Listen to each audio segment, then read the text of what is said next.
دیکھیے بات یہ ہے کہ جب آپ یہ کہتے ہیں نا کہ what has gone wrong with us, تو اس کا مطلب یہ ہے کہ آپ یہ سمجھتے ہیں کہ کسی وقت ہم ٹھیک تھے. دیکھو مسئلہ یہ ہے ہم کبھی بھی ٹھیک نہیں تھے. صحیح ہے. ٹھیک ہے. لیکن چیزیں بیڈ سے ورسٹ ہوئی ہیں نا سر.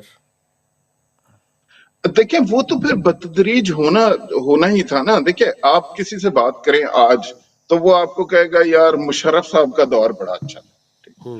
جب آپ مشرف صاحب کے دور میں کسی سے بات کرتے تھے وہ کہتا تھا یار بھٹو صاحب کا دور بڑا اچھا تھا. جس سے جب آپ بھٹو صاحب کے دور کی بات کرتے تھے لوگ کہتے تھے یار ایوب خان کی کیا بات تھی. جی ہاں.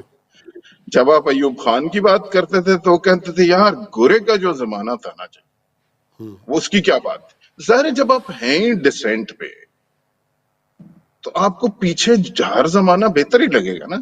تو اور الٹیمیٹلی آپ ایک ایسی سٹیٹ پہ آپ نے آنا تھا. اب آپ سوچیں نا جب 2016 میں یو اے ای میں بیٹھا یہ پروجیکٹ ڈائریکٹ کر رہا تھا جس میں وہ کر رہے تھے اور وہ اس وقت کٹنگ ایج ان کے ہاں کر رہے تھے وہ جو ہم پاکستان میں 2005 میں کر گئے تھے.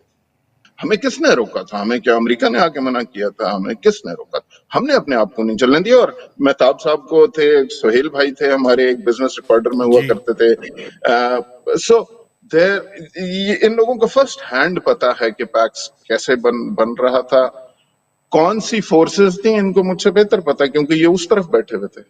ان کو ایک آپ ہی کے میڈیا سے لوگ تھے نا جی جن کو پھر کسٹم والے پیسے بھی دیتے ہوتے تھے. ایک پوری لابیز تھی نا جو اس کے اگینسٹ تھی. آپ کی پوری انتظام آپ کی اسٹیبلشمنٹ میں لوگ اس کے اگینسٹ تھے اور ظاہر اس کی ایک پرٹیکولر وجوہات تھیں. تو اب اگر ہم ایز اے قوم ڈیولپ ہی نہیں کرنا چاہتے، ایک ڈائریکشن میں جانا ہی نہیں چاہتے اور باقی دنیا اس ڈائریکشن میں چلی جا رہی ہے تو ظاہر پھر آپ پیچھے سے پیچھے ہی رہتے جائیں گے نا.